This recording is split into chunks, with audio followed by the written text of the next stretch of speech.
नमस्कार, आपके साथ हूं मैं राजीव शर्मा। कोविड ओपीडी लेकर हाजिर हैं इंडिया न्यूज पर। तमाम ऐसे दर्शक जो दूर दराज के इलाकों में हैं, अपनी किसी समस्या से घिरे हुए हैं, इस नंबर पर कॉल करें 01161362114 और वरिष्ठ डॉक्टरों से अपनी समस्या का निदान पाएं। देश में सांसों का संकट है। कोरोना महामारी ने हर किसी को तोड़ दिया है। अस्पतालों में न बेड है और न ऑक्सीजन। ऐसे में लोग परेशान और खौफ में हैं, लेकिन घबराने की जरूरत नहीं। आप घर बैठकर भी डॉक्टरों की सलाह से अपना इलाज कर सकते हैं। इंडिया न्यूज आपको डॉक्टरों का एक बड़ा पैनल अपने ओपीडी कार्यक्रम में मुहैया करा रहा है। आप हमें फोन कर डॉक्टरों से सीधे सवाल पूछ सकते हैं। इंडिया न्यूज आपकी हर तरह से मदद करने की कोशिश करेगा, तो अगले 1 घंटे आप हमारे साथ बने रहिए। और उत्तर प्रदेश के सिद्धार्थनगर की खबर शुरुआत में। एल्बन अस्पताल में ऑक्सीजन की कमी की वजह से 4 लोगों की मौत का वीडियो वायरल हो रहा है। वीडियो को मरीजों के परिजनों ने वायरल किया। वीडियो में अस्पताल प्रबंधन की लापरवाही को दिखाया गया है कि किस तरह स्वास्थ्य महकमा संवेदनहीन हो चुका है।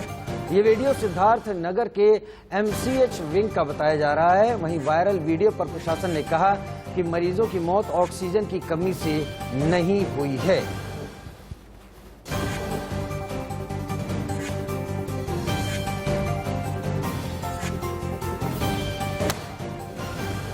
सिद्धार्थनगर उत्तर प्रदेश से ये वीडियो वायरल हो रहा है और इसे मरीजों के परिजनों ने बनाया है। ऑक्सीजन की कमी से परेशान बेहाल मरीज, और ऐसी खबर है कि 4 लोगों की ऑक्सीजन की कमी से मौत हुई, लेकिन डिस्ट्रिक्ट मजिस्ट्रेट का कहना है ये मौतें ऑक्सीजन की कमी से नहीं हुई हैं।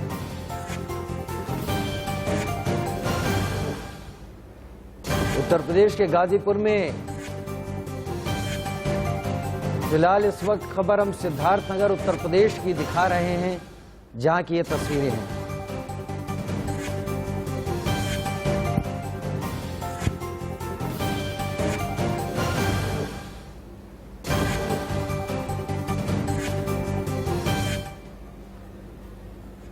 उत्तर प्रदेश के गाजीपुर में एक युवक घंटे भर CMO के सामने ऑक्सीजन के लिए गिड़गिड़ाता रहा। युवक के चाचा अस्पताल में भर्ती थे और उन्हें ऑक्सीजन की जरूरत थी। मौके पर मौजूद DM ने युवक की फरियाद पर ऑक्सीजन का सिलेंडर भेजने का इंतजाम किया।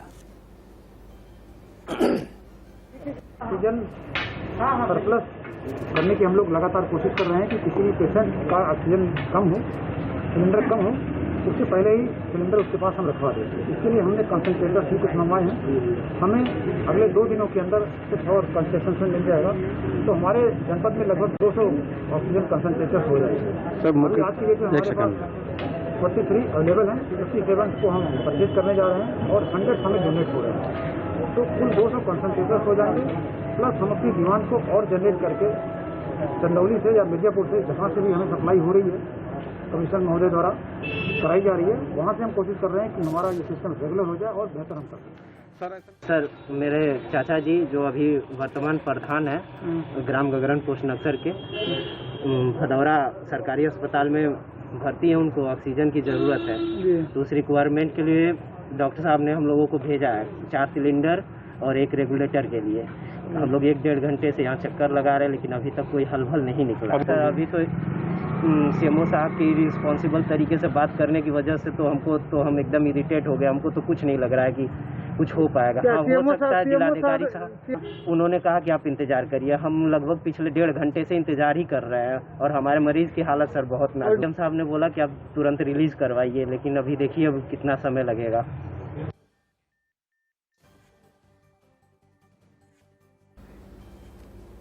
उधर अब अगली खबर महाराष्ट्र के बीड से है, जहां पर एक शख्स अस्पताल में ऑक्सीजन की कमी के चलते अपनी जान से हाथ धो बैठा। डॉक्टर मरीज को टरकाते रहे और दूसरे अस्पताल जाने को कहते रहे। इस दौरान मरीज का ऑक्सीजन लेवल बहुत कम हो गया और अस्पताल के बाहर ही उसकी मौत हो गई। तस्वीरें आपको विचलित कर सकती हैं, लेकिन सिस्टम को जगाने के लिए ये तस्वीरें दिखाना बहुत जरूरी है।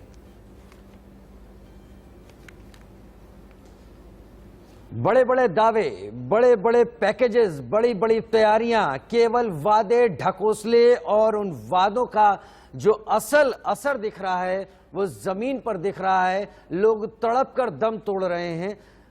तमाम कोशिशें केंद्र सरकार कर रही है, राज्य सरकारें कर रही हैं, लेकिन समझ में नहीं आता कि क्यों वो कोशिशें जमीन पर नहीं दिखाई पड़ रही।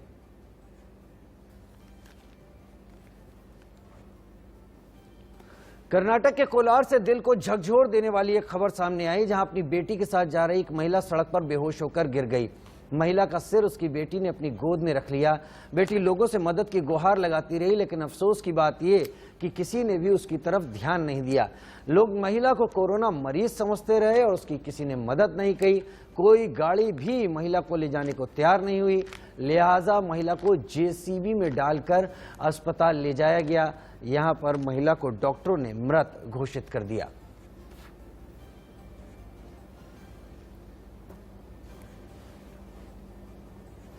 क्या है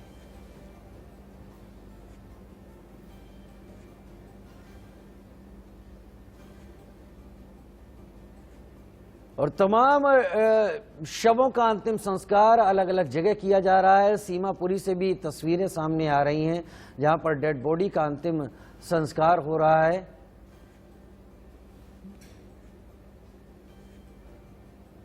अंतिम निवास शमशान घाट पे लकड़ियों का ढेर लगा हुआ है और एक के बाद एक कोरोना से प्रभावित लोग जो दम तोड़ दे रहे हैं, उनका दाह संस्कार यहां के शमशान घाट में चल रहा है।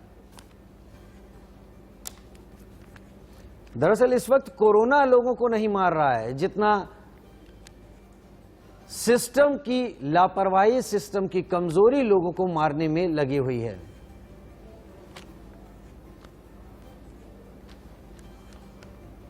उधर कोरोना काल में लोगों की इंसानियत भी दिख रही है। जयपुर का एक वीडियो वायरल हो रहा है। इसमें विधायक अमीन कागजी एक महिला के शव का अंतिम संस्कार हिंदू रीति रिवाज से करवाते हुए दिख रहे हैं। दरअसल अस्पताल के बाहर महिला की 2 बेटियों को रोता बिलखता देख विधायक सामने आए और उन्होंने महिला का अंतिम संस्कार करवाया। महिला की मौत अस्पताल में हो गई थी, लेकिन अंतिम संस्कार के लिए एम्बुलेंस भी नहीं मिल रही थी। विधायक की तत्परता के लिए लोग अब काफी बातें, तारीफ, सराहना कर रहे हैं, लेकिन शव का दाह संस्कार होना बड़ी बात नहीं है। बड़ी बात यह है कि सिस्टम लचर और लाचार हो गया है। केवल दावे दिखाई पड़ रहे हैं। देश इस कोरोना के चलते एक ऐसे हालात में पहुंच गया है जहां पर केवल शव और शव को जलती हुई शव को जलाने के लिए भी जद्दोजहद तमाम तस्वीरों में दिख रही है।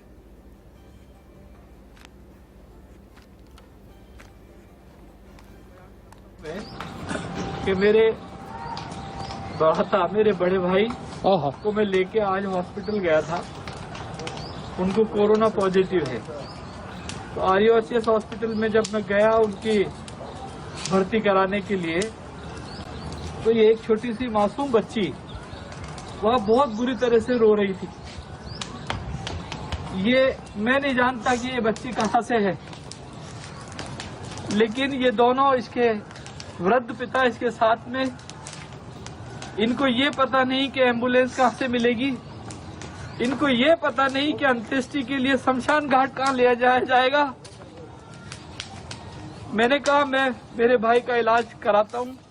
उनको एडमिट कराने के बाद इस बच्ची को मैंने यकीन दिलाया कि बेटा ये जयपुर है, ये जयपुर गंगा जमुनी तहजीब का शहर है, तुम चिंता मत करो।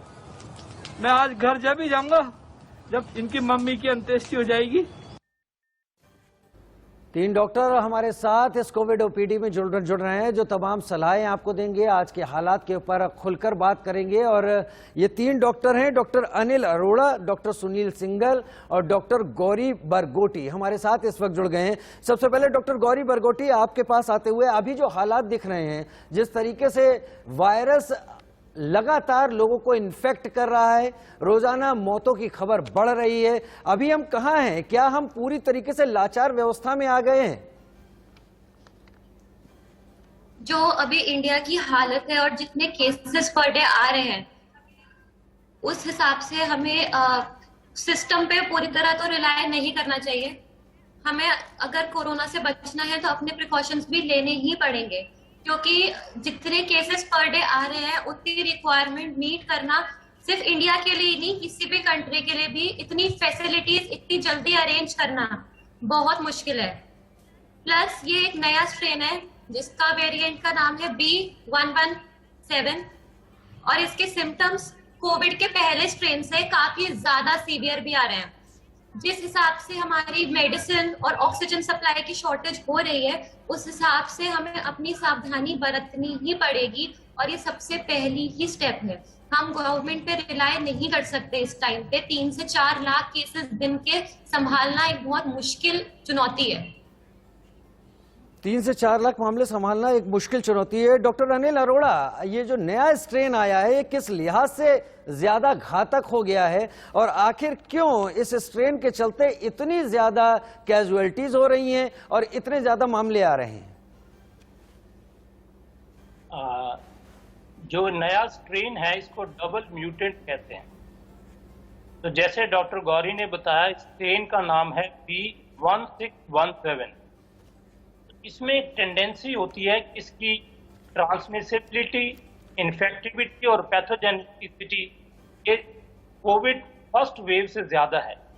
एक फैक्टर होता है, उसको बोलते हैं R0 फैक्टर। इसका मतलब है कि एक आदमी कितने लोगों को इन्फेक्ट कर सकता है। अगर आपको याद होगा, कोविड वेव में सिंगल आदमी 2 या 3 लोग इन्फेक्ट करता था, और इसमें यह देखा गया है कि अगर एक घर में किसी को हो गया है, 100% हर मेंबर को होगा। तो इसकी इन्फेक्टिविटी भी ज्यादा है, ट्रांसमिसिबिलिटी भी ज्यादा है। इसमें ये देखा गया है कि पहली वाली वेव 65+ लोगों को नुकसान होता था। इसमें यंगर जनरेशन को बिटवीन 20 और 45 भी इतना ही नुकसान हो रहा है। तो नंबर भी ज्यादा है, इन्फेक्टिविटी भी ज्यादा है, पैथोजेनिसिटी भी ज्यादा है। इतने शेयर नंबर की वजह से पूरा सिस्टम ओवरवेल्म्ड है। मैं ये नहीं कहूंगा कि हमारा मेडिकल सिस्टम कोलैप्स कर गया है, पर उसमें एक लिमिटेड कैपेसिटी थी which has crossed the brim. एक लिमिटेड कैपेसिटी थी और अगर ये स्थिति हो गई है, डॉक्टर, सवाल मेरा यही है, 130 करोड़ लोगों का देश है, क्या जो आंकड़े अभी आ रहे हैं इस वक्त, डॉक्टर सुनील सिंघल अगर मेरे साथ जुड़े हुए हैं इस वक्त, डॉक्टर सुनील सिंघल, जो आंकड़े अभी आ रहे हैं, जिस तरीके से बढ़ते जा रहे हैं, क्या अभी भी हम लोग कर्व के अपसाइड हिस्से में हैं या अब हम लोग पीक पर आ चुके हैं करीब करीब, और उम्मीद करें कि जो तमाम लॉकडाउन है, वैक्सीनेशन प्रोग्राम चल रहा है, इसके बाद कर्व डाउन होगा? मुझे लगता है कि हम पीक पे हैं, और पिछले 2-3 दिन से मैं ये देख रहा हूँ, I am running A Covid hospital, कि कुछ केसेस का नंबर कम है। हालांकि जो सीवियरिटी है, जो मोर्बिलिटी रेट है, वो अभी भी हाई है। जो सिक पेशेंट है वो ज्यादा आ रहे हैं। जो माइल्ड टू मॉडरेट केसेस हैं, उनके नंबर में कुछ कमी आई है। तो मुझे लगता है कि अगले 2-4-5 दिन में, इस हफ्ते में केसेस में कुछ कमी आनी चाहिए। और जो वैक्सीनेशन का हमारा प्रोग्राम है, मैं फिर पूरी पब्लिक से, तमाम से रिक्वेस्ट करता हूँ कि इसमें ज्यादा से ज्यादा पार्टिसिपेट करें और जल्दी से जल्दी अपने आप को वैक्सीनेट कराएं। और फिर मेरी रिक्वेस्ट है कि अन्यथा घर से बाहर ना जाएं, बहुत जरूरी है तो घर से बाहर जाएं और मास्क पहने और सोशल डिस्टेंसिंग को फॉलो करें। ये हमारे जो मेजर्स हैं, यही इसके स्प्रेड को या चेन को ब्रेक करने में सफल होंगे, और कोई मेजर्स नहीं। डॉक्टर गौरी, वो कौन सी कोशिशें करनी चाहिए अगर कोई शुरुआत में सिम्टम्स देख रहा है? मैं मानता हूं कि हम लोग इस मुद्दे पर बहुत बात कर चुके हैं, लेकिन मेरे ख्याल से लोगों को लगातार जागरूक किए जाने की भी बहुत ज्यादा जरूरत है। शुरुआती सिम्टम आते ही मान लीजिए कोई टेस्ट करवा लेता है और वो अनचाही भीड़ में योगदान अगर अपना ना दे, तो घर पर किस तरीके से आगे बढ़कर अपना ख्याल रखे? एक डॉक्टरी सलाह आपकी तरफ से ही दर्शकों को कि वो क्रिटिकल कंडीशन में तो कभी पहुंचे ना। सबसे पहले तो आप एक प्रोफेशनल डॉक्टर की राय लें। आजकल लोग क्या कर रहे हैं ना, माइल्ड सिम्टम्स आने के बाद नेट पे या इधर उधर से बहुत प्रिस्क्रिप्शंस ले रहे हैं, जो कि कई बार ऑथोराइज्ड भी नहीं होते। तो सबसे पहले तो आप एक प्रोफेशनल डॉक्टर को ही विजिट करें इसके लिए। दूसरी चीज, अगर आप ये अफोर्ड कर सकते हैं तो एक पल्स ऑक्सीमीटर से अपना ऑक्सीजन सैचुरेशन लेवल देखते रहें। बहुत आसान होता है वो यूज करना, ऐसा बहुत मुश्किल नहीं होता। अपने आप को अपनी फैमिली से आइसोलेटेड रखें, जिससे कि आपकी फैमिली को वो चीजें स्प्रेड ना हो। अपने आप को मेंटली स्ट्रॉन्ग रखें और अपने डॉक्टर की बताई हुई मेडिसिन खाते रहे, रेगुलर इंटरवल पे खाते रहे। जितना हो सकता है आसपास भी जो उस कोविड पेशेंट के लोग हैं, वो अपने आप को मास्क करके रखें, अपने आप को आइसोलेट करके रखें उस बंदे से। दूसरा, जो पेशेंट ऑलरेडी कोविड पॉजिटिव है, वो अपने आप को मेंटली स्ट्रॉन्ग रखे, क्योंकि बहुत मुश्किल होता है एक आइसोलेटेड जगह पे रहना, अपनी फैमिली से अलग रहना। डिप्रेशन के भी काफी सिम्टम्स आ रहे हैं आफ्टर कोविड। तो हाइड्रेटेड रखें, अपने मल्टीविटामिन लें, अपने डॉक्टर की प्रिस्क्राइब की हुई मेडिकेशंस लें, आइसोलेटेड रखें ताकि आपकी फैमिली को वो चीज इफेक्ट ना करने लग जाए, और अपने ऑक्सीजन सैचुरेशन का लेवल जरूर ध्यान रखें। मतलब ये नहीं कि बुखार उतर गया लेकिन ऑक्सीजन सैचुरेशन का लेवल नॉर्मल नहीं है या ब्रीदिंग प्रॉब्लम हो रही है तो आप कोविड क्योर हो गए, ऐसा आप बिल्कुल भ्रम में मत रहे। बिल्कुल भ्रम में मत रहे ऐसा। डॉक्टर अनिल अरोड़ा, लोगों को ये सलाह तो सीधी सी है, अगर अपने फिजिशियन से मिल लें, किसी वेल क्वालिफाइड डॉक्टर से मिले, वो कहीं ज्यादा है। सोशल मीडिया और व्हाट्सएप की जो स्वास्थ्य संबंधी जानकारी है वो उतना ज्यादा रिलायबल नहीं है, लेकिन फिर भी अगर कोई शुरुआती दौर में इस तरह की गड़बड़ी कर लेता है और उसके बाद डॉक्टर से कंसल्ट कर लेता है, तो उसके लिए क्या कोविड प्रोटोकॉल पालन करना उसकी सेहत ठीक रखने के लिए काफी होगा या उसको अस्पताल जाना ही पड़ेगा? फिर देखिए, इस क्वेश्चन के दो पहलू हैं। एक है कि अगर आपको माइल्ड कोविड हो गया है तो आप क्या कर सकते हैं कि सीवियर कोविड ना हो। अगर आप ब्रेकअप देखिए, 100 लोगों जिनमें से कोविड होता है, 85 को माइल्ड डिजीज होगा, 10 को मॉडरेट डिजीज होगा, 5 को सीवियर डिजीज। एक बार आपको कोविड से एक्सपोजर हो गया तो कुछ इंट्रिंसिक फैक्टर्स होते हैं, वायरल लोड, आपका इम्यून स्टेटस और आपका अंडरलाइन कोमॉर्बिडिटीज, जो डिसाइड करते हैं कि आपको सीवियर इन्फेक्शन होगा या माइल्ड इन्फेक्शन होगा। उसमें आपके बस में नहीं है, पर इट इज़ वेरी इंपॉर्टेंट कि अगर आपको हो गया तो आपके इमीडिएट फैमिली मेंबर्स का प्रोटेक्शन जरूर है कि आप जरूर अपने आप को आइसोलेट कीजिए, अपने आप को डॉक्टर के हवाले कीजिए, तरफ से टेस्ट मत कराइए। हमने देखा आजकल कि हर पेशेंट अपना सिंपल इंटरनेट पे, गूगल पे जाके सारे टेस्ट ऑर्डर कर देते हैं, जैसे CRP, NDH, D dimer, chest CT scan, chest x ray. इनकी कोई जरूरत नहीं है।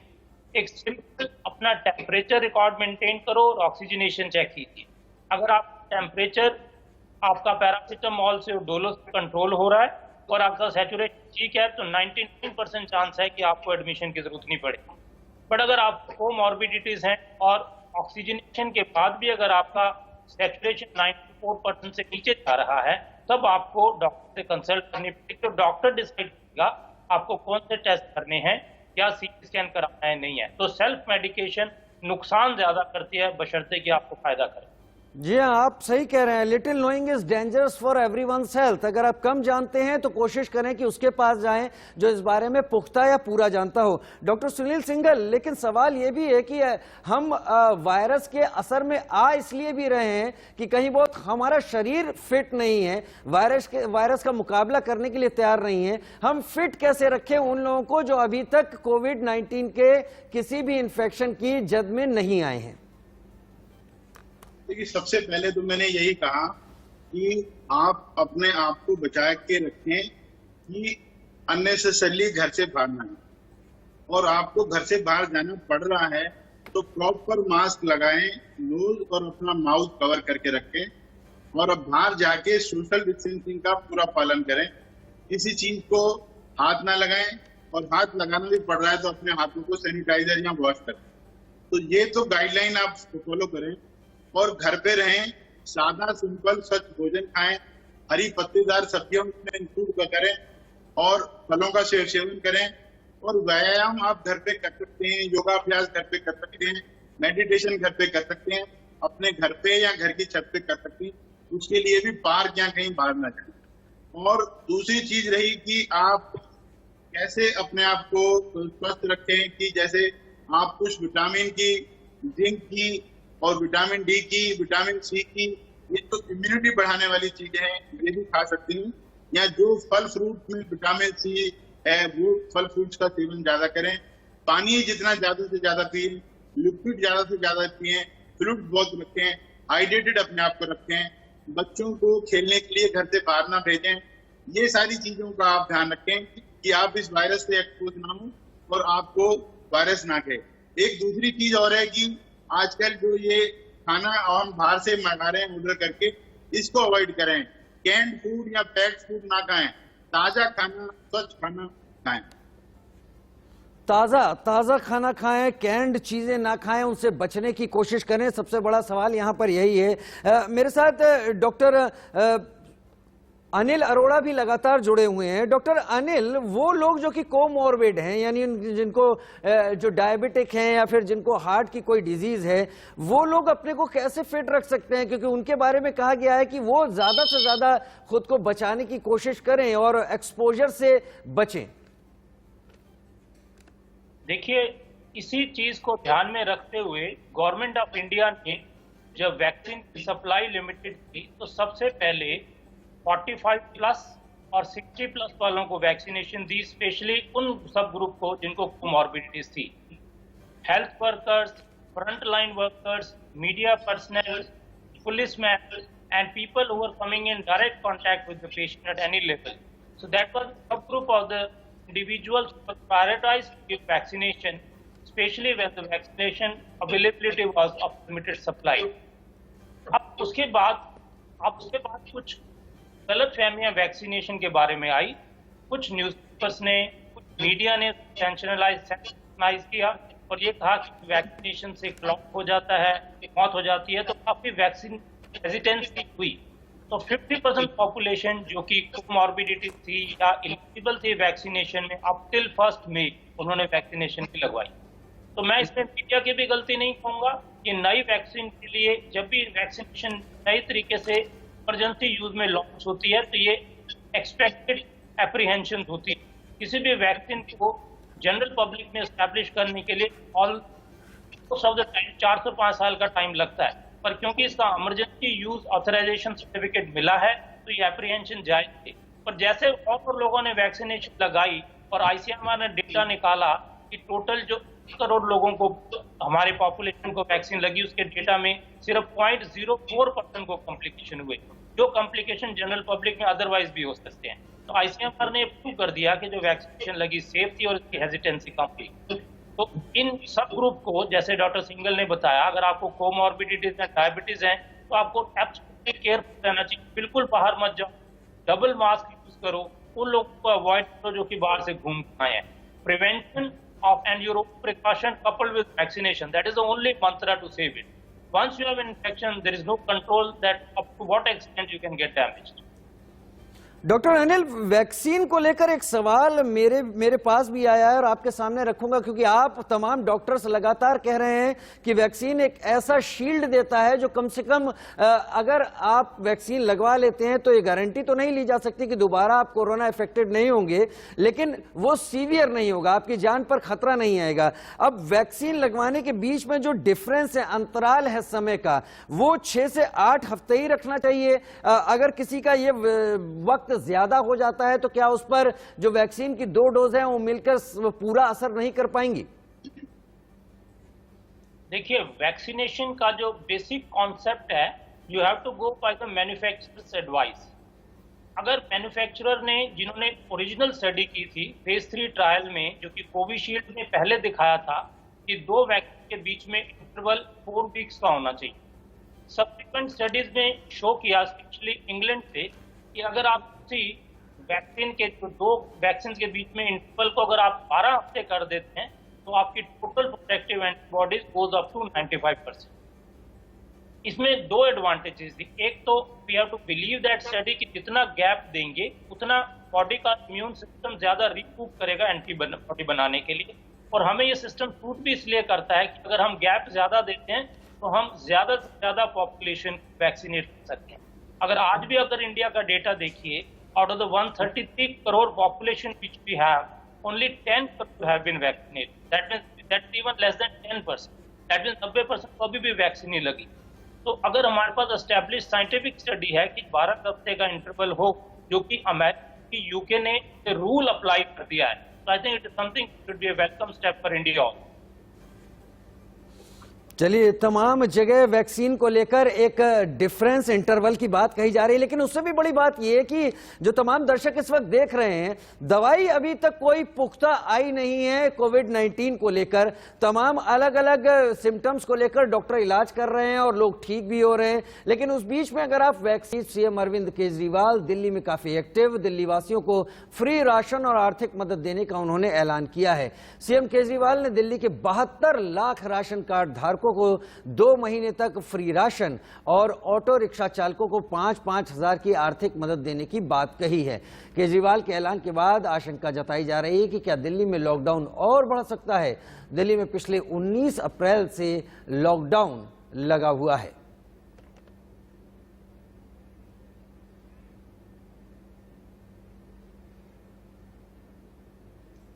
हमें एक दूसरे की मदद करने का है। इस वक्त कोई राजनीति नहीं करनी, सब मिलके करें, चाहे किसी भी धर्म के हों, चाहे किसी भी जात के हों।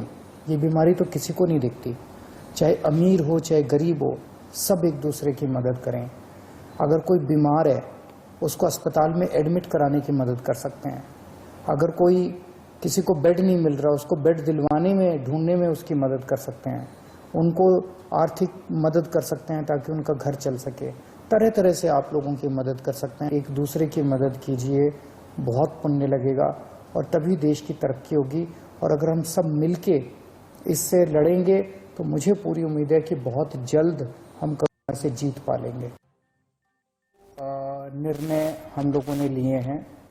एक तो ये कि जितने दिल्ली में राशन कार्ड धारक हैं, लगभग 72 लाख राशन कार्ड धारक हैं, इन 72 लाख लोगों को अगले 2 महीने के लिए मुफ्त में राशन दिया जाएगा। हम दिल्ली सरकार सभी ऑटो चालकों और टैक्सी चालकों को 5-5 हजार रुपये देकर मदद करेगी ताकि उन लोगों को आर्थिक तंगी के दौर में थोड़ी सी मदद मिल सके। और उधर बीसीसीआई ने इंडियन प्रीमियर लीग यानी आईपीएल 2021 को फिलहाल कैंसिल कर दिया है। कोरोना वायरस के बढ़ते मामलों के चलते ये फैसला लिया गया। आईपीएल के कई खिलाड़ियों के कोरोना वायरस से संक्रमित पाए जाने के बाद बोर्ड की ओर से यह फैसला लिया गया। दिल्ली कैपिटल्स के अमित मिश्रा और सनराइजर्स के रिद्धिमान साहा के कोरोना पॉजिटिव होने के बाद आईपीएल को सस्पेंड कर दिया गया है। इससे पहले मामले बढ़ते देख भारतीय और विदेशी दोनों खिलाड़ी इससे हटने पर विचार कर रहे थे। 2 दिन में 3 टीमों के 4 खिलाड़ी, 1 कोच और 2 अन्य स्टाफ के कोरोना संक्रमित होने के बाद बीसीसीआई ने आईपीएल को टाल दिया। सोमवार को केकेआर के वरुण चक्रवर्ती और संदीप वॉरियर पॉजिटिव आए थे। साथ ही सीएसके के बॉलिंग कोच लक्ष्मीपति बालाजी और 2 स्टाफ के लोग भी संक्रमित हुए थे। ये पीआईएल फाइल कर दिया था, तो समझिए 4 दिन पहले ये पीआईएल फाइल हो चुका है। मैं वही दिन पे बीसीसीआई को सर्व कर चुकी हूं। इस कोविड की जो डिस्क्लोजर है ये मैंने अपने पीआईएल में भी मांगी है। मैंने बोला आप मुझे बताइए कि ये कोविड प्रोटोकॉल्स कौन से आपने लागू किए हैं। तो 2 मैचेस की रीस्केड्यूलिंग और डिले हो चुकी है। उन क्रिकेटर्स के बारे में भी सोचिए, उनकी हेल्थ के बारे में सोचिए कि उनके साथ क्या हो रहा है। बीसीसीआई को 30 तारीख से पता है, 30 तारीख से लेके अभी तक बीसीसीआई एकदम बैकडाउन हो गया है। अब धीरे धीरे करके ये न्यूज निकाल रहे हैं। उनके पास तो बहुत दिन थे। 7 अप्रैल को भी उन्होंने जब टेस्टिंग करवाई है, इतने लोग पॉजिटिव निकले, 14 लोग पॉजिटिव निकले थे, तभी भी रोक सकते थे। जिस दिन ये पीआईएल डाली है मैंने, उस दिन से बीसीसीआई बैकडाउन होना चालू हो गया है। और जब से देश में कोरोना से हाहाकार मचा है, अस्पतालों में बेड और ऑक्सीजन नदारत है। ऐसे वक्त में विदेशों से मदद के हाथ बढ़े हैं। आज अमेरिका, ब्रिटेन और कुवैत से भारत में मदद की नई खेप पहुंची। इसमें ऑक्सीजन कंसंट्रेटर के साथ जरूरी दवाओं की खेप भी है। 3 तस्वीरें हम आपको दिखा रहे हैं। एक तरफ अमेरिका से खेप आई C-17 ग्लोब मास्टर के जरिए, दूसरी तरफ ब्रिटेन से भी खेप आई है। कुवैत ने भी अपनी तरफ से भारत को मदद दी है, इस उम्मीद में कि अगर एक भी देश कोरोना का वाहक बना तो पूरा विश्व कोरोना से अछूता नहीं रहेगा।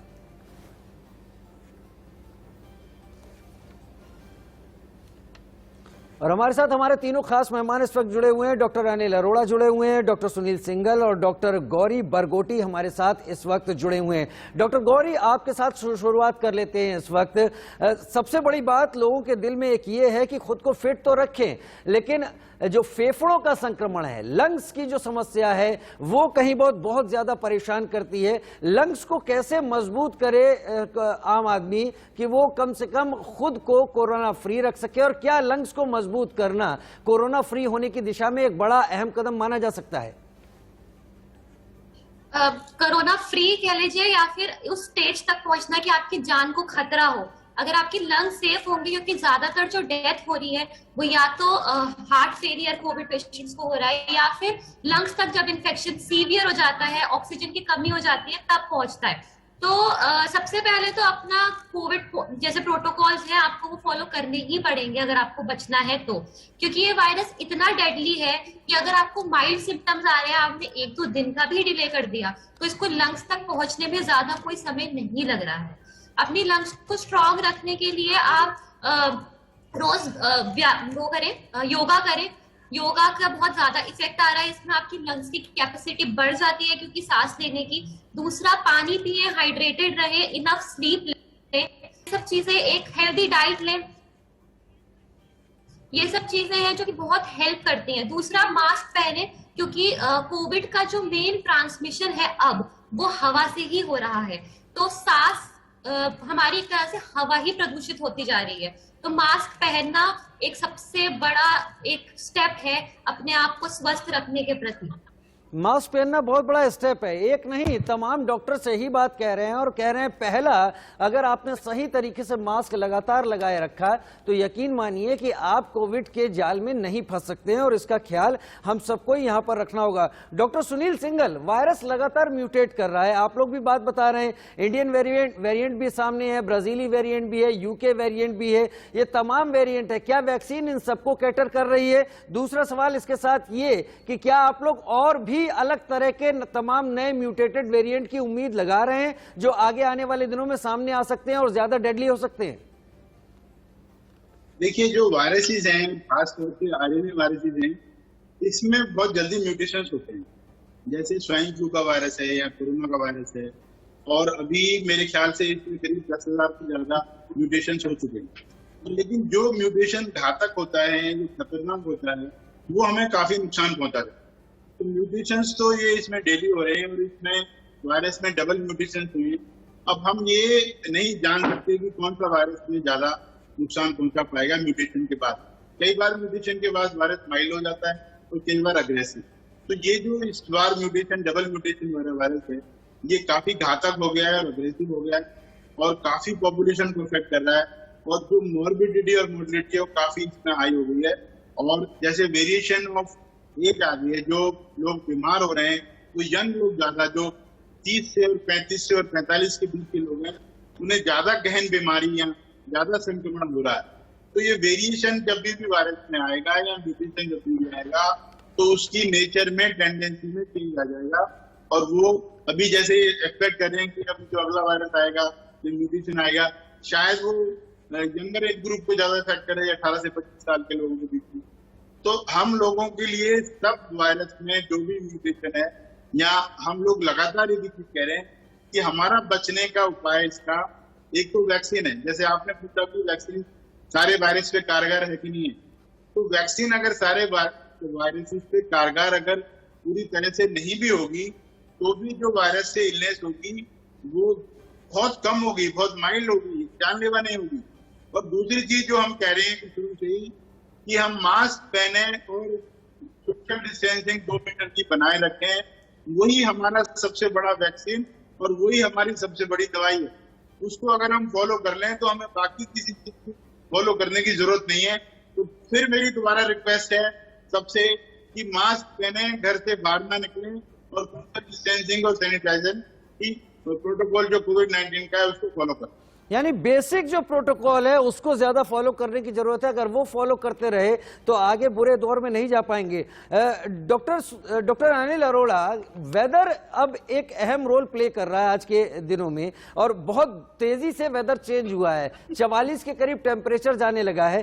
क्या जितना ज्यादा आगे आने वाले दिनों में गर्मी पड़ेगी, क्या इसका वायरस पर किसी तरह का असर होने का अंदेशा आपको लगता है? और अगर लगता है तो क्या उम्मीद करें कि इस गर्मी के मौसम में हम इस चेंजिंग वेदर का या गर्म मौसम का फायदा उठा सकते हैं? देखिए राजीव जी, एग्जैक्टली यही हमारी फुल थिंकिंग थी लास्ट ईयर। जब पहले मार्च में हिंदुस्तान में केसेस आने शुरू हुए, तो जब पहला लॉकडाउन हुआ था 22 मार्च 2020 को, तो हम लोग वर वेरी जुबिलेंट कि जैसे में तड़पती गर्मी होगी, बहुत ज्यादा लू चलेगी तो वायरस बिल्कुल बर्बाद हो जाएगा। But this virus has turned out to be smarter. ये एक ऐसा वायरस है which is causing pandemic which occurs once in century. Last time it happened was in 1919। तो ये एक ऐसा वायरस है जो कि टेम्परेचर से ऊपर उठ चुका है।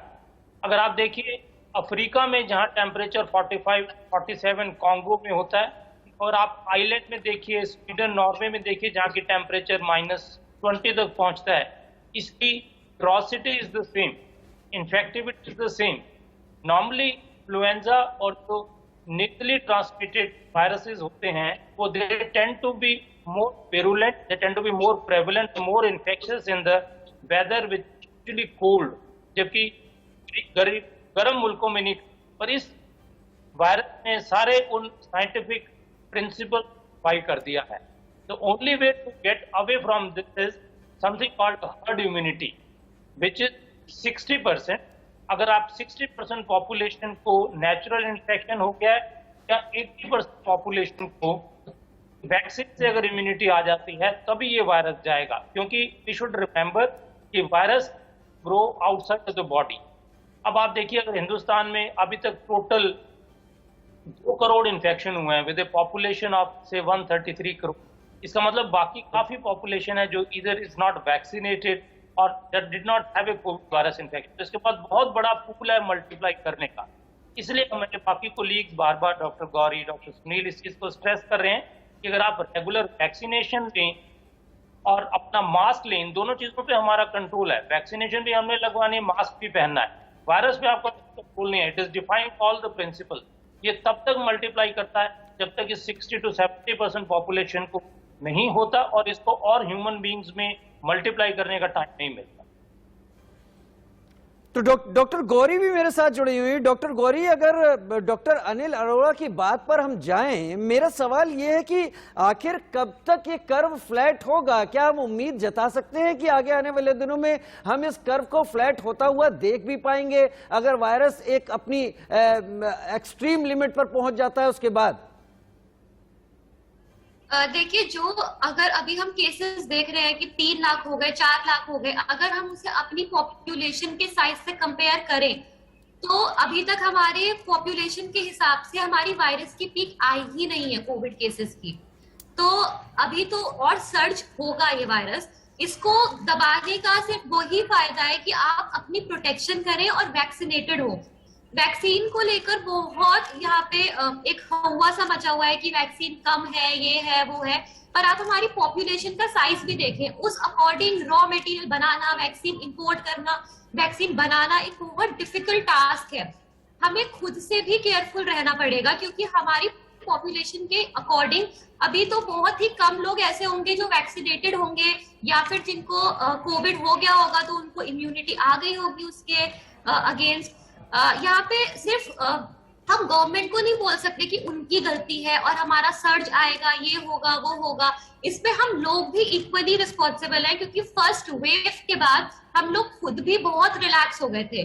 वैक्सीन आने के बाद तो बहुत ज्यादा ही रिलैक्स हो गए थे। लोग बिना मास्क के घूम रहे थे, एक लिमिट के बाहर फंक्शंस कर रहे थे, सोशल डिस्टेंसिंग नहीं हो रही थी। तो ये सब प्रोटोकॉल्स अगर हम भूलेंगे तो कभी भी कोई भी वैक्सीन या कोई भी दवाइयां या कितने भी हॉस्पिटल खुल जाए हमारे केसेस कम नहीं होंगे। वायरस की एक टेंडेंसी होती है कि वो हमेशा अपनी फॉर्म चेंज करता है, उसमें म्यूटेशन होती रहती है। तो अगर हम अपनी तरफ से प्रिकॉशंस नहीं लेंगे तो second wave, third wave, fourth wave, हम कितनी भी वेव्स एक्सपेक्ट कर सकते हैं। तो इसका सबसे एक मूल चीज यही है कि आप प्रिकॉशन ले इस चीज को लेकर। डॉक्टर सुनील सिंघल, ये वायरस का साइकिल क्या होता है? मैं ये भी आपसे समझना चाहता हूं और मेरे जरिए, क्योंकि आप लोग बहुत अच्छी तरीके से बता रहे हैं, ये वायरस का साइकिल क्या होता है? क्या ये जो वायरस आया है ये वायरस कभी कमजोर नहीं पड़ेगा? ये म्यूटेट होता जाएगा तो और ताकतवर और डेडली होता जाएगा? क्या एक टाइम फ्रेम होता है जिसके बाद ये वायरस इनएक्टिव हो जाता है और फिर अगर इनएक्टिव हो जाता है तो फिर मामले कैसे बढ़ रहे हैं? देखिए, मैंने पहले जैसा बताया कि ये आरएनए वायरस है और आरएनए वायरसेस बहुत नोटोरियस होते हैं म्यूटेशंस। अब वो म्यूटेशन एक लीथल म्यूटेशन जो होता है, माइल्ड म्यूटेशन। अगर वो म्यूटेशन माइल्ड म्यूटेशन होता है तो उससे ज्यादा इफेक्ट नहीं है। जैसा कि मैं बता रहा हूँ, अब तक करीब इस वायरस में करीब 10,000 से ज्यादा म्यूटेशन आ चुके हैं, पर इसमें से कुछ ही ऐसे हैं जो कि हमारे लिए घातक हैं। तो पूरे साल में जो म्यूटेशन आए पिछले साल से अब तक, इसमें एक दो म्यूटेशन ऐसे हैं जो हमें ये वाला म्यूटेशन यहाँ इंडिया में आया जो हमें घातक सिद्ध हो रहा है। तो वायरसेस में म्यूटेशन तो आएंगे, पर हमें कौन सा वायरस घातक हो जाता है उसके ऊपर डिपेंड है। और ऐसा कोई इसका साइकिल नहीं है कि जैसे हम कहें कि भाई किसी मलेरिया का साइकिल है या किसी और दूसरी बीमारी का साइकिल है, डेफिनेटिव इसका साइकिल नहीं है। और ह्यूमंस उसका जो है एक्सीडेंटल होता है, ह्यूमन को होश भी नहीं है। जो अगर हम देखें बायोलॉजिकल साइकिल के हिसाब से, तो जैसे हम प्रिज्यूम करते हैं कि ये बैट से आया और ये अब ह्यूमंस में आ गया है, तो अब अपना इसका जो भयंकर रूप है वो हमें देखने को मिल रहा है। तो अब हमें ये प्रिडिक्ट नहीं कर सकते कि कितना रहने वाला है, कितने रहने वाला नहीं है। पर फिर मैं आपसे एक बात कहूंगा कि अगर हमें ये चेन तोड़नी है तो उस चेन को तोड़ने का उपाय है, जिसके लिए हमें 2 से 4 हफ्ते का समय चाहिए कि हम इसको मास्क को प्रॉपर पहने और सोशल डिस्टेंसिंग बनाए रखें, तो ही हम इसका कर्व फ्लैट से डाउनवर्ड ला पाएंगे। अगर हम कितने भी मेजर कर लें, कितने भी उपाय कर लें, जब तक हम अपने ऊपर अनुशासित नहीं रहेंगे, जब तक हम अपने नागरिक, हम खुद, मैं ये नहीं सोचूंगा कि मुझे अन्यथा बाहर नहीं जाना है, मुझे मास्क प्रॉपर पहनना है, मुझे सोशल डिस्टेंसिंग फॉलो करनी है, तब तक इस पर काबू पाना बहुत मुश्किल है। तो फिर मैं दोबारा जन आवाम से आपके माध्यम से रिक्वेस्ट करता हूं कि मास्क पहने, सोशल डिस्टेंसिंग बनाएं और सैनिटाइजिंग करें, तभी ये कर्व फ्लैट आएगा और डाउनवर्ड ट्रेंड आएगा। ये मैं आपको गारंटी से बताता हूं। दर्शकों को समझना होगा, तमाम बड़े डॉक्टर्स दवाइयां प्रिस्क्रिप्शन में काफी महारत रखते हैं, लेकिन अगर ये तमाम डॉक्टर्स आप लोगों से लगातार कह रहे हैं कि वो बेसिक चीज अपनाइए, मास्क लगा लीजिए, सोशल डिस्टेंसिंग कीजिए, सैनिटाइज कीजिए अपने हाथ, तो वो भी समझते हैं कि ये बेसिक चीजें आज के दौर में सबसे ज्यादा प्रभावी हैं और इन्हीं के चलते हल निकल सकता है। डॉक्टर अनिल, हम अपने को किस तरीके से, क्योंकि लॉकडाउन लग रहे हैं, तमाम चीजें हैं, लेकिन उसके बावजूद सर्टेन एक्टिविटीज हैं जो चल रही हैं, लोगों को घर चलाने हैं, तमाम चीजें, कैसे बाहर अपने को करें? क्योंकि बहुत सारी ऐसी बातें आ रही हैं कि जैसा आपने भी कहा कि एयरबोर्न हो चुका है कहां नहीं, ये किसी को नहीं पता। तो केवल मास्क रखने से ही काम चलेगा या और कुछ भी करना होगा, गर्म पानी का सेवन करना होगा या और दूसरी चीजें जो जरूरी हैं? देखिए, बहुत अच्छा साइंटिफिक एविडेंस है ये बताने के लिए कि अगर आपको एक बार नेचुरल कोरोना वायरस हो गया है, तो that natural immunity is the best immunity, but still it is a new virus. SARS-CoV was discovered only in January 2020, so we do not know कि नेचुरल इम्यूनिटीज की कितने साल रहती है। तो लकीली हमारे पास सस्ती, सेफ, इफेक्टिव वैक्सीन अवेलेबल है। तो आप first natural infection also it is recommended that all of us should be vaccinated. तो अगर आपको पहले इन्फेक्शन हुआ है, coupled with that आपने 2 डोजेज वैक्सीनेशन की एज पर शेड्यूल लगवा ली हैं, उसके बाद चांसेस इन्फेक्शन होने के are practically negligible. Now if you have not been vaccinated then it is better to get vaccinated at the earliest. और अगर आपके पास ना वैक्सीनेशन है और ना ही आपको पहले इन्फेक्शन हुआ है, then you are at the biggest risk, especially if you have to travel outside your home for both life as well as livelihood. That is the subgroup of the people who are most vulnerable to get infection. तो इसलिए अगर आपको ना पहले infection हुआ है, ना आपने वैक्सीन लगवाई है डिफरेंट रीजंस, उसके लिए अगर आप डबल मास्क यूज करें, मिनिमम एक्सपोजर रखें बाहर का, और से कम बाहर जाएं सिर्फ अपने लाइवलीहुड कमाने के लिए, maintaining A social distance, that is the best you can. In fact this is the subgroup of the patient which is spreading the infection most. जहां तक गर्म पानी का, नींबू का ताल्लुक है या किसी पर्टिकुलर इंसिडेंट्स का, nothing is scientifically valid. Even people से टर्मेरिक खाने से, काढ़ा से इम्यूनिटी बढ़ती है, these are all cultural taboos, कोई साइंटिफिक प्रूफ नहीं है। there is no harm in taking garlic and say नींबू पानी, but then no scientific basis to that will protect you. In fact, on other hand, if you taking काढ़ा, तो आप गलत फहमी में हैं कि आप काढ़ा ले रहे हैं, आपने वैक्सीन लगाई तो मास्क उतार के आप घूम सकते हैं। Ultimately, it boils down to your own protection of going out for minimum period of time to maximum protection, primarily with at least one N95 mask coupled with another cloth mask. प्रश्न। चलिए, बहुत ज्यादा कयास लगाने की जरूरत नहीं है। डॉक्टर अनिल अरोड़ा हमारे साथ जुड़े हुए थे, डॉक्टर सुनील सिंघल, डॉक्टर गौरी बरगोटी हमारे साथ जुड़ी हुई थी, और इन तीनों बड़े डॉक्टर्स ने एक बात साफ तौर पर आपके सामने रख दी, और वो ये कि अगर आप मास्क लगाते हैं, सोशल डिस्टेंसिंग रखते हैं और सैनिटाइज करते हैं अपने हाथों को, तो आपको दवा तक नहीं जाना पड़ेगा। Prevention is better than cure. आप तीनों डॉक्टर्स का हमारे साथ जुड़ने के लिए बहुत बहुत शुक्रिया। एक छोटा सा ब्रेक, जल्द हाजिर होते हैं।